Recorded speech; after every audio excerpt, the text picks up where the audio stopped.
The jungle didn't welcome strangers. It swallowed them. And for the Australian SAS, that was exactly the point. Their missions began long before they stepped off the helicopter or slid from the side of a Huey into tall elephant grass.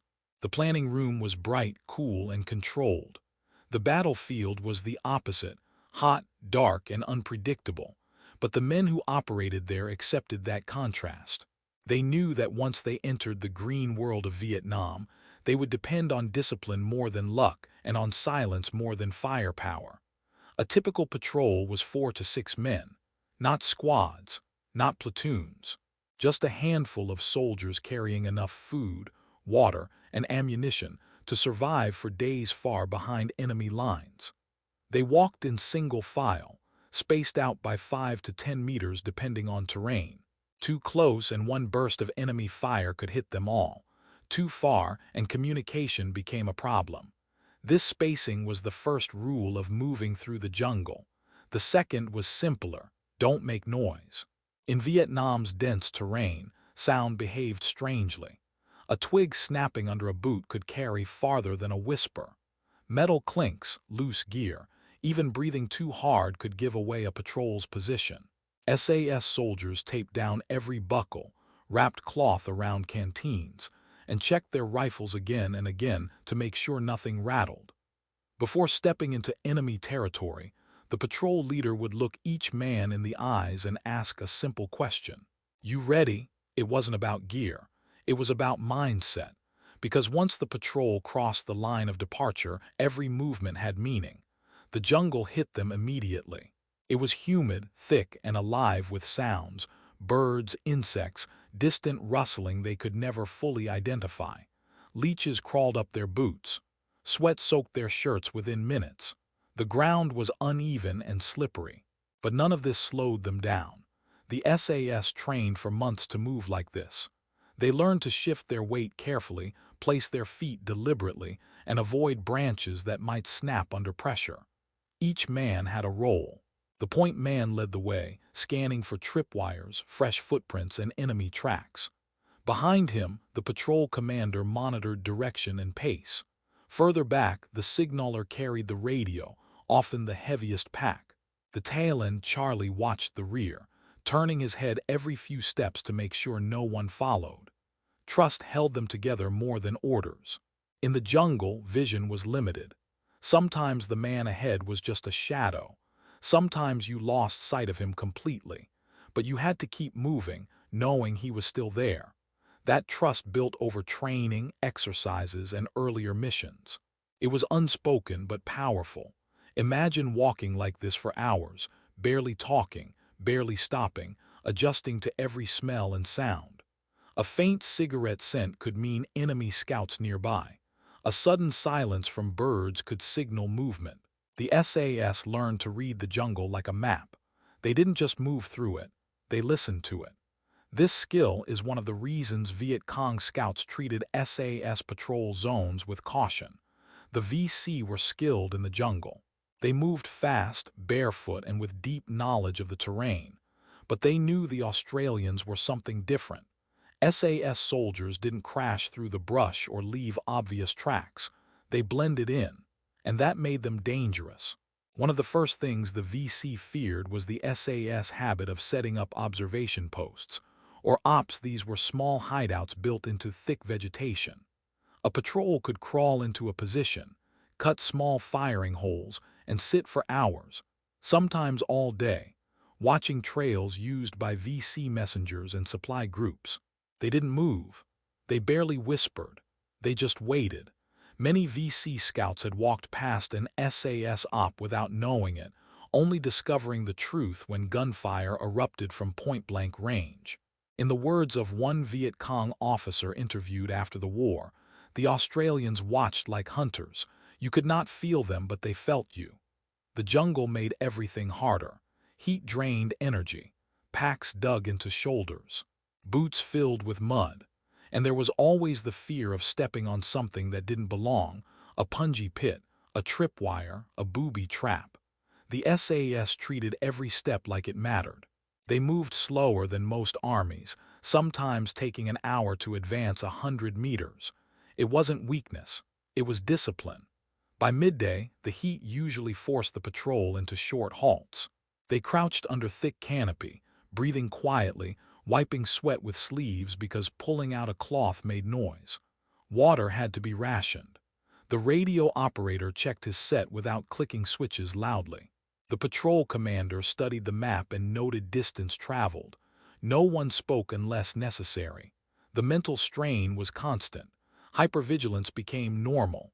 Hearts beat faster at every sound. But good soldiers learned to stay calm under pressure.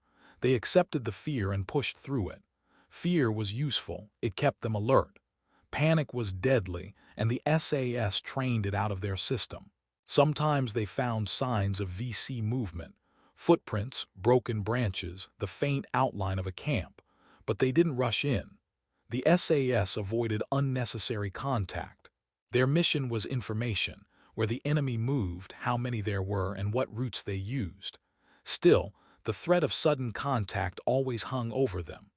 One wrong step, one loud movement, and they might walk straight into an enemy patrol. Stopping for the night brought new challenges. As the light faded, the jungle cooled but didn't rest. Mosquitoes swarmed. Strange calls echoed through the dark. But the SAS had a routine. They set up a small, hidden harbor position. No fires, no lights, packs stayed packed. Weapons remained loaded. A rotation was set, 2 men awake at all times, scanning the darkness for movement. The Viet Cong often moved at night but not in SAS zones. Scouts hated the thought of creeping through black terrain where Australians might be watching. The SAS had a reputation for working well in the dark, using their senses instead of equipment. That fear alone shaped VC decisions. As the patrol settled in, breath slowed. The day's tension shifted but never disappeared. Even in rest, the jungle demanded respect. Every rustle could be a lizard or a man. This was the world the SAS lived in. A world where silence was strength, patience was a weapon, and survival depended on how well you blended into the shadows. A world that made Viet Cong scouts choose safer routes, even if it meant longer marches. A world where a small patrol could shape enemy behavior simply by being present. This was why their zones were feared. The jungle never slept. Even at night it breathed. Leaves dripped. Branches shifted. Small animals rustled through the undergrowth. To most people these were harmless sounds. But to an SAS patrol they were signals, each one a clue, a warning, or a trap. They moved before midnight, 6 men. Same tight spacing. Same slow rhythm, same rule. Silence first, movement second. Every man carried around 30 to 35 kilos. Water, rations, radio batteries, claymores, ammo, medical kit, and personal gear. The weight pressed into their shoulders, but no one complained. Complaints made noise. Noise invited death. The patrol leader, a sergeant with years of jungle experience, set the pace. A slow pace, a patient pace. One step, wait, listen. Another step, wait, listen. This was how they advanced, only a few hundred meters per hour. But it kept them alive. They were moving toward an area known for Viet Cong scout activity. Intelligence said enemy recon teams had been drifting through this zone for days. The VC used small, quiet patrols, 2 to 4 men, skilled trackers who could spot a broken twig from 10 paces away. They moved through the jungle like smoke. They avoided contact unless they had overwhelming advantage. But they avoided one thing above all: Australian SAS patrol zones. The VC called them Ma soldiers, ghost soldiers, men who appeared without sound and vanished without trace, men who knew the jungle as well as the locals, men who waited, watched, and struck with precision. Stories spread through VC ranks about ambushed scouts, vanished patrols, and fearsome night movements. Not myths, just the reputation earned by relentless, highly trained soldiers who spent more time in the jungle than anywhere else. Tonight, the SAS patrol followed faint signs that VC scouts had passed through earlier. Broken leaves, mud smeared across a tree trunk, footprints softened by humidity but still recognizable under torchlight with blue filters. No one said a word. Communication came through touch. A tap on the shoulder, halt. A squeeze on the arm, danger ahead. A push downward, get low. They found something after an hour of slow advance. A thin vine tied across the trail, near invisible in the darkness. A tripwire, set low and angled toward a small mound of leaves.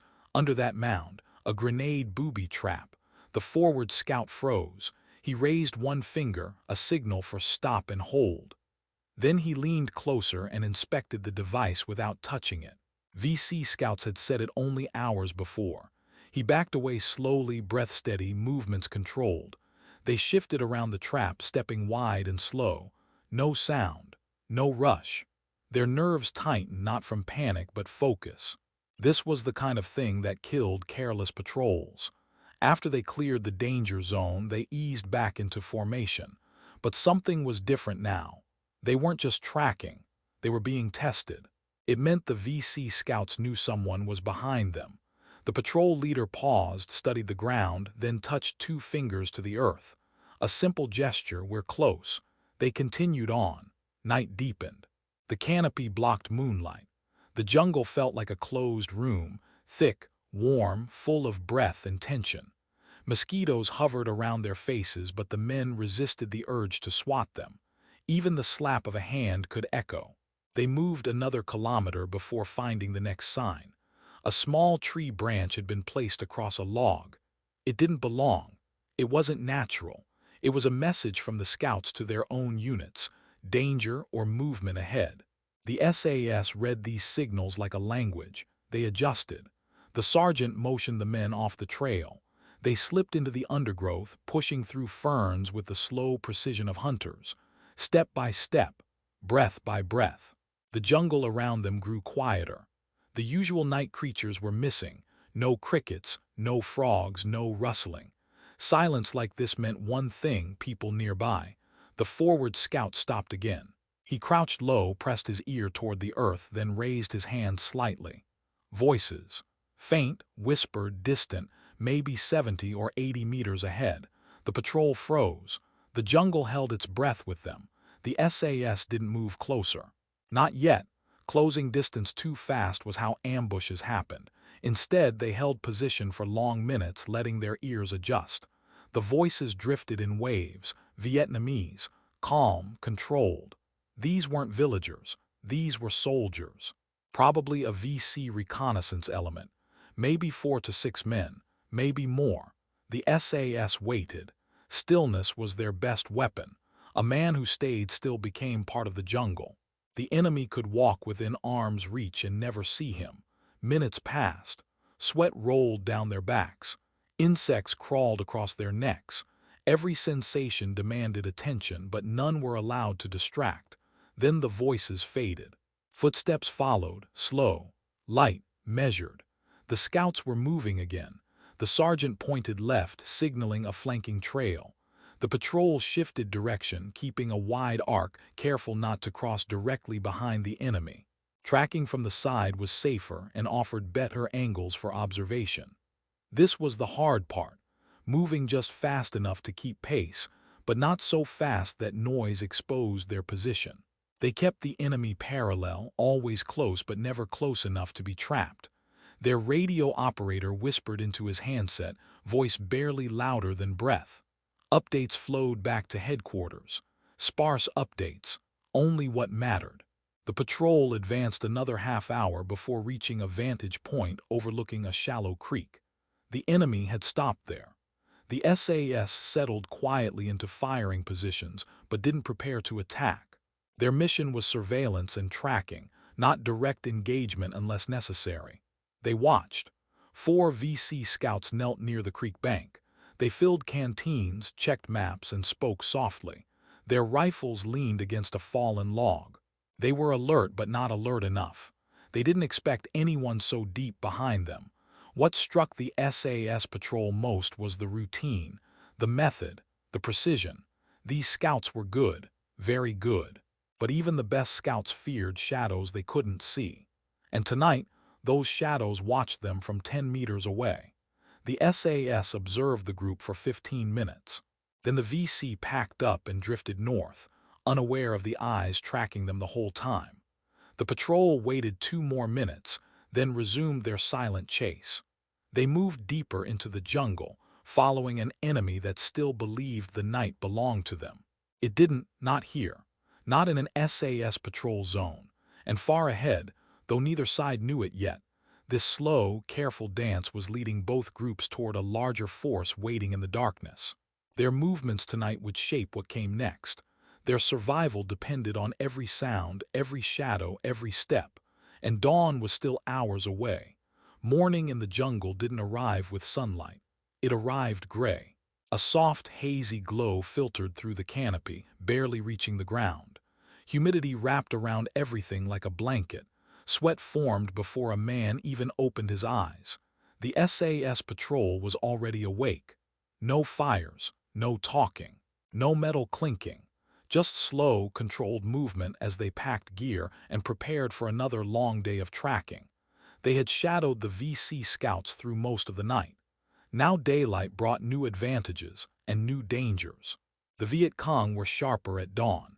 Their eyes were trained for small disturbances. Their ears could catch tiny sounds. One careless movement now could expose the patrol. The sergeant gathered his men with a few simple hand signals. The mission continued: track, observe, and avoid direct contact unless forced. A larger VC force was believed to be operating somewhere ahead. These scouts were the forward eyes of that group. If the SAS followed them long enough, they'd find the main body. They moved out. The spacing tightened to 5 meters per man. Just enough distance to reduce casualties in an ambush, but close enough to maintain visual contact. Every step was placed with intention. Foot on firm ground, not loose sticks. Heel down softly. Weight shifted slowly. To move quietly was to survive. Their forward scout found fresh tracks quickly. Footprints in soft soil. A broken root. Vapors of disturbed earth still clinging to the air. The VC had passed only minutes earlier. Tracking was both science and instinct. A good scout didn't just look down, he looked ahead, reading shapes, patterns, and shadows. He watched birds. Birds flushed upward when disturbed. If a flock burst suddenly, someone was moving there. The patrol pushed north, staying just off the enemy's trail. Directly following footprints was dangerous. Many VC units placed traps along their own paths. Instead, the SAS paralleled the route, adjusting direction with each new clue. They climbed a slow slope, thick with vines and bamboo. The air felt heavy. Packs dug into their shoulders. The radio operator, carrying extra weight, breathed through clenched teeth but kept pace. The medic wiped sweat from his eyes as the salt stung his eyelids. Hours passed. Silence remained unbroken except for the soft, careful sounds of movement. Late morning brought change. The forward scout halted and dropped low behind a fallen tree. He raised a fist. Stop. The patrol froze instantly, muscles tightening without a sound. Ahead, through a break in the foliage, movement shimmered, small, precise, deliberate. The VC scouts again. 4 men, same as last night. They stood near a cluster of trees, examining something.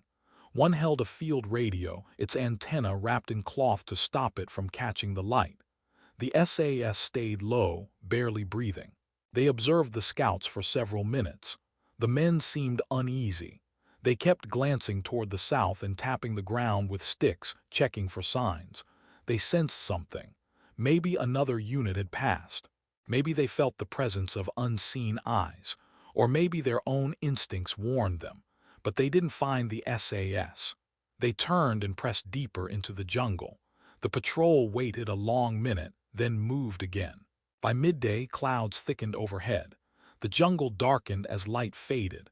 A storm building. Rain was both good and bad. Good because noise from raindrops masked movement. Bad because tracks washed away, visibility shrank, and footing became dangerous. Thunder rumbled. Leaves shivered. A few drops became many. Rain hammered the canopy, pouring down in sheets. The sergeant signaled the men to slow even more. In heavy rain, sound discipline was harder. Water made gear slippery. Wet boots sucked against mud. Even a falling tree branch could mask the approach of another unit. but rain also gave them cover. The SAS moved faster now, using the noise to their advantage. They angled northwest, following the scouts' projected direction. The jungle floor turned soft. Streams formed along roots and low ground. Water ran down their faces, shirts, and weapons. They waded through a narrow gully filled with ankle-deep water. Then footprints, fresh, clear in the mud despite the rain. The VC had passed minutes ago. The patrol tightened formation again. The rain stopped as suddenly as it began. The jungle steamed. Mist rose in thin sheets. Vision blurred through the haze. This was dangerous moment. After rain, sound carried far. A snapped twig could echo. They slowed back to near-crawling pace. For the next hour, the patrol moved in absolute silence. Their shirts stuck to their backs. Blood in their boots from softened skin rubbing against soaked socks. Every man felt it. None mentioned it. Hypervigilance became their shield. Every shadow was studied. Every sound evaluated. Even the way leaves lay on the ground mattered. Freshly overturned ones were a sign. Then they saw something rare. A small, circular clearing with slightly trampled grass. Marks of men sitting. A burnt patch of earth still warm. The VC scouts had rested here, and near the edge of the clearing, a bundle of tied reeds, a message marker. The sergeant picked it up carefully. The scouts used simple symbols like this to guide the main force behind them. The direction of the reeds and angle of the tie pointed northeast. The patrol had finally confirmed what they suspected. They were closing in on a larger VC formation, likely dozens, possibly more. This raised the stakes. Following scouts was one thing. Following them to a full enemy position was another. One mistake and the patrol could be surrounded. Still, they pressed on. Late afternoon light filtered in through gaps in the canopy, turning the jungle gold. Sweat dried into salt on their skin. Their legs ached. Shoulders burned from carrying weight, but their focus stayed sharp. Another hour passed before the forward scout spotted movement ahead, a different kind this time. Not 4 men. Many. Shapes drifted between trees, shadows shifting, voices carried faintly. The sergeant tapped the point man's shoulder. They moved into observation positions, low, behind thick vegetation, using the terrain for cover. What they saw next confirmed their theory. A long column of VC soldiers, maybe 60, maybe more, moving south with discipline. Some carried rifles, some carried supplies, some had shovels. This was a significant unit, not a local group. The scouts they'd been tracking were its vanguard. The SAS patrol watched them for 10 minutes, gathering details. Unit size, weapons, direction, behavior, pace, everything mattered. Then the sergeant whispered into the radio, voice barely audible, "Contact, large formation, continuing observation." But as they watched, something happened that none of them expected. One of the VC soldiers stopped. He turned slowly. He scanned the jungle behind him. His eyes swept across the exact patch of greenery where the SAS patrol lay hidden. He sensed something. The patrol didn't blink, didn't move. They became statues. Rainwater dripped from leaves. A bird chirped. A branch swayed. The soldier stared another second, then turned and followed his column. The danger passed, but only barely. As the last soldier disappeared into the jungle, the sergeant motioned the patrol to pull back, moving silently until they were a safe distance away. They had shadowed the scouts straight into the jaws of something far bigger. Now they needed a plan. Tomorrow they would get even closer. Tomorrow they would learn the enemy's intent. And soon the Australians would strike. But first, survival. They melted back into the jungle as the day faded, preparing for a night that would test every skill they had. Night returned like a curtain falling across the jungle. Thick, heavy, absolute. The SAS patrol settled into position on a small ridge overlooking the area where they last saw the large VC formation. They didn't sleep. They didn't even think about sleep. Their entire job now was to watch, listen, and survive. Every man understood the importance of this phase.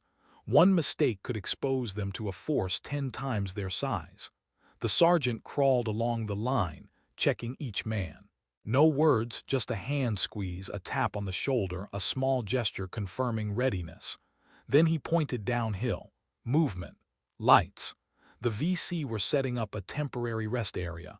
Small shapes appeared between gaps in the foliage. Lanterns covered with cloth glowed faintly. Men whispered. Weapons clinked softly. It wasn't a permanent camp, too exposed for that. It was a staging point. They were preparing for something. The SAS needed to find out what.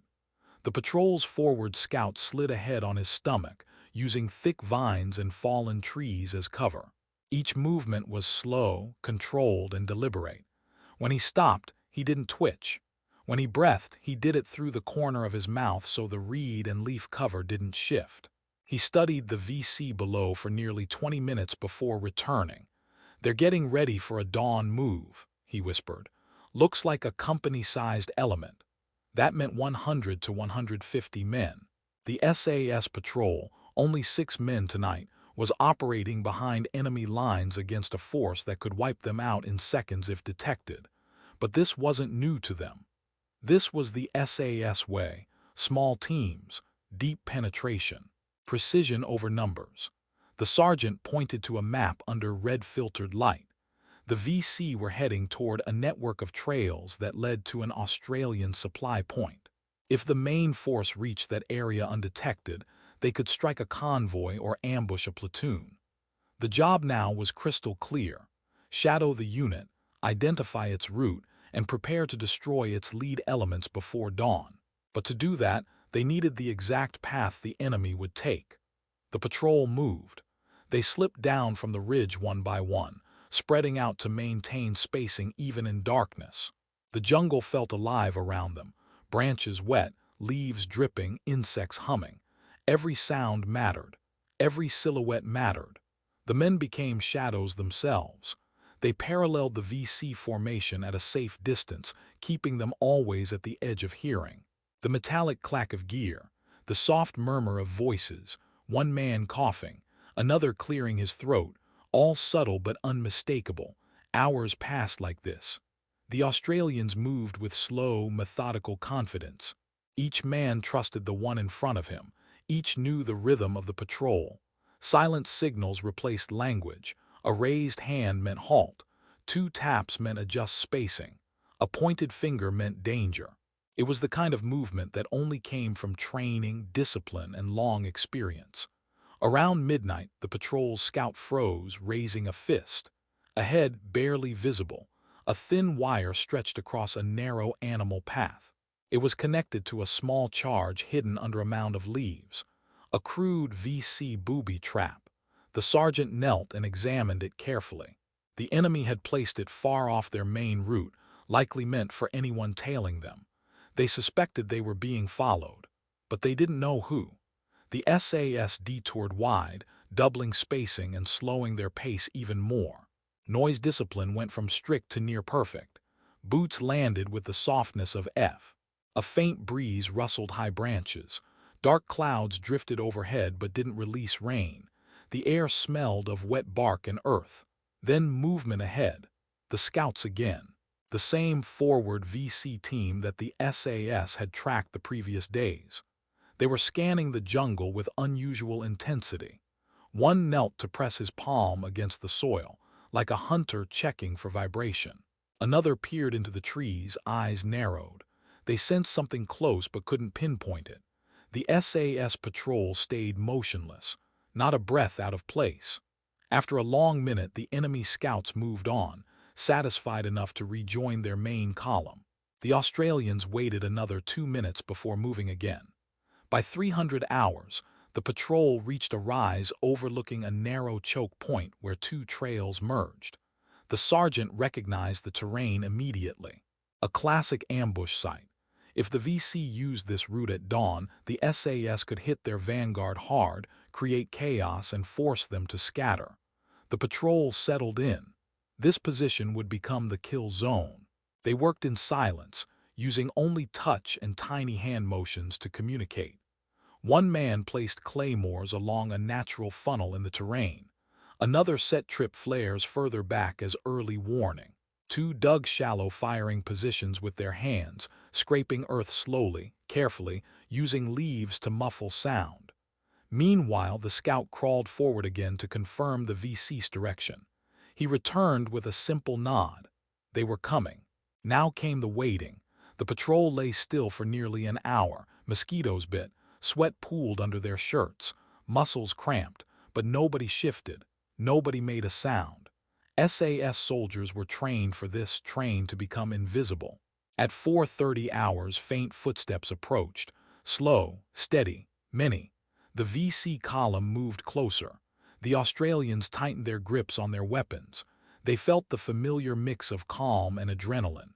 This was the point where training overpowered fear, where muscle memory took over, where years of preparation condensed into a moment that lasted seconds. The sergeant watched the shadows ahead. First came the scouts.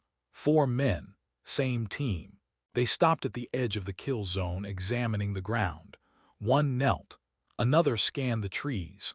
For a moment, it seemed like everything would fall apart, like they would discover the patrol, like the entire VC company would turn and crush them. But then, for reasons unknown, the scouts stood and moved on. Seconds passed. Then tens of VC soldiers walked straight into the funnel. The sergeant whispered one word, "Now." 2 claymores erupted with a blast that tore through the front ranks. The shockwave echoed through the trees. Men screamed. Others dove for cover. Chaos ripped through the formation before they even knew what was happening.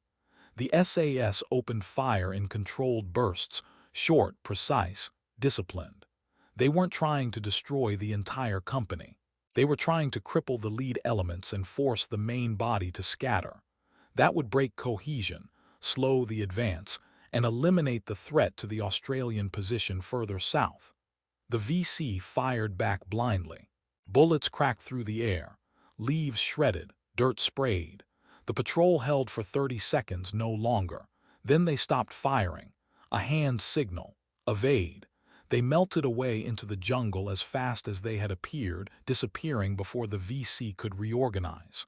Behind them, shouting and confusion filled the night. The ambush had worked, but the mission wasn't finished.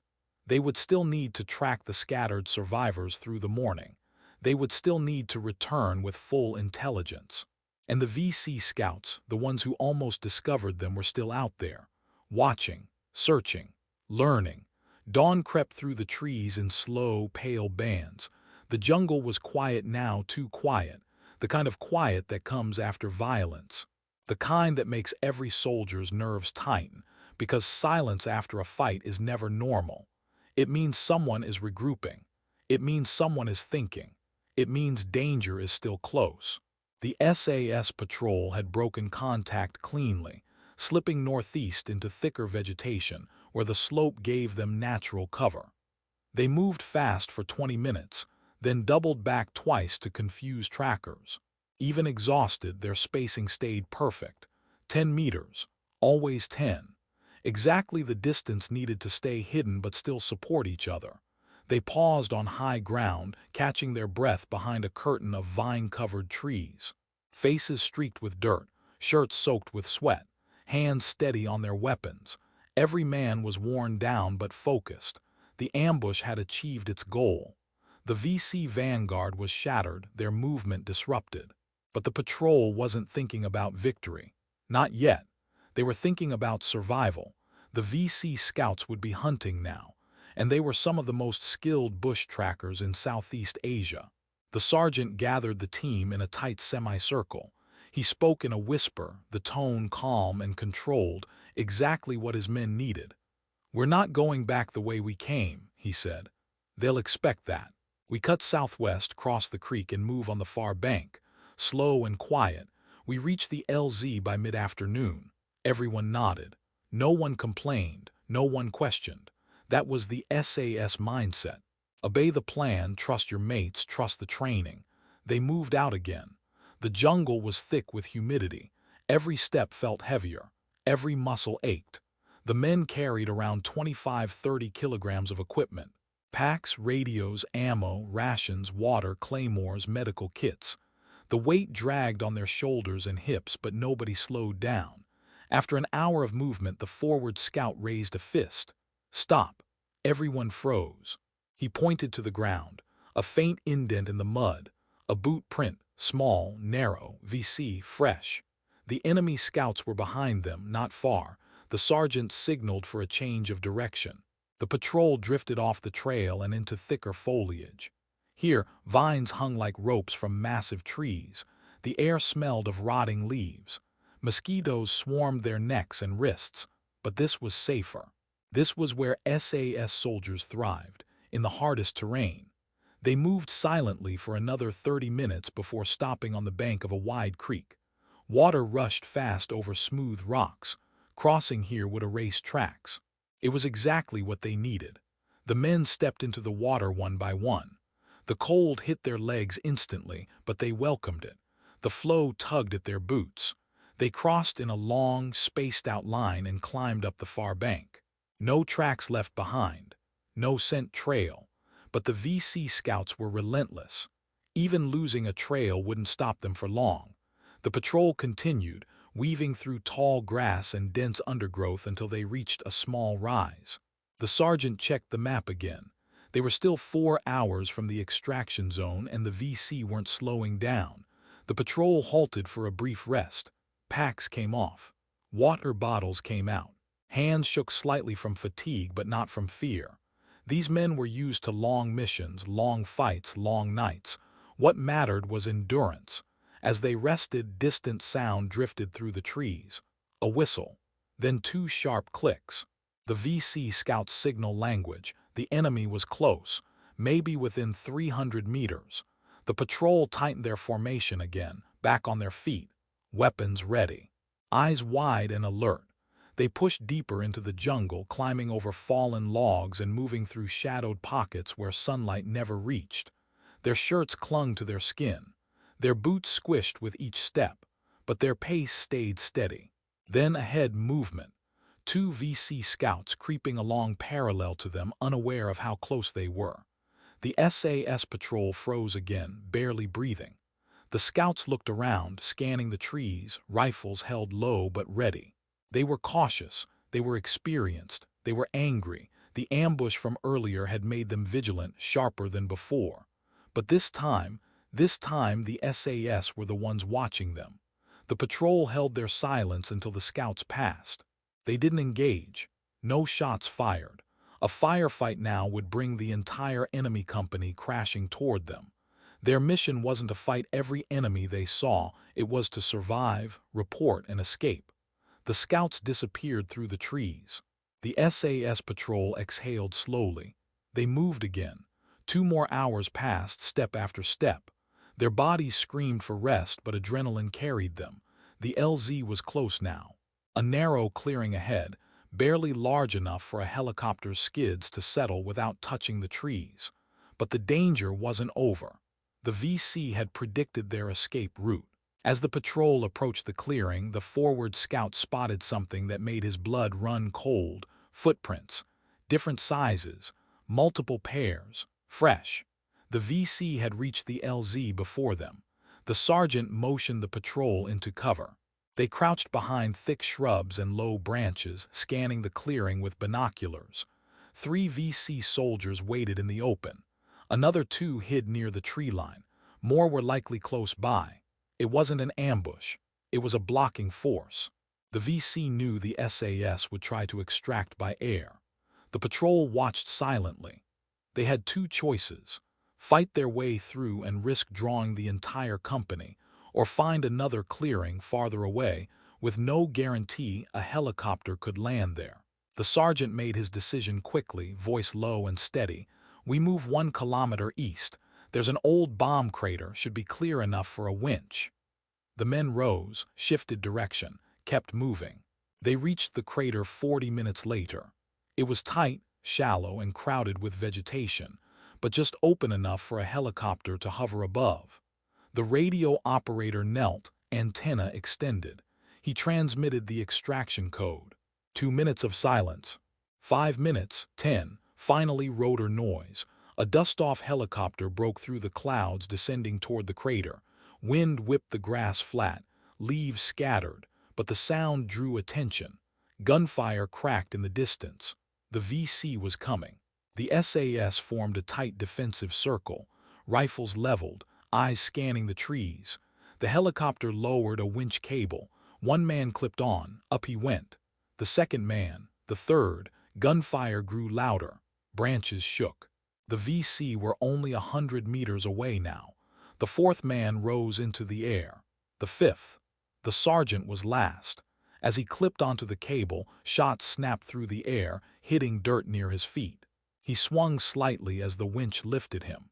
More rounds tore through the trees, but the helicopter climbed fast, clearing the jungle canopy in seconds.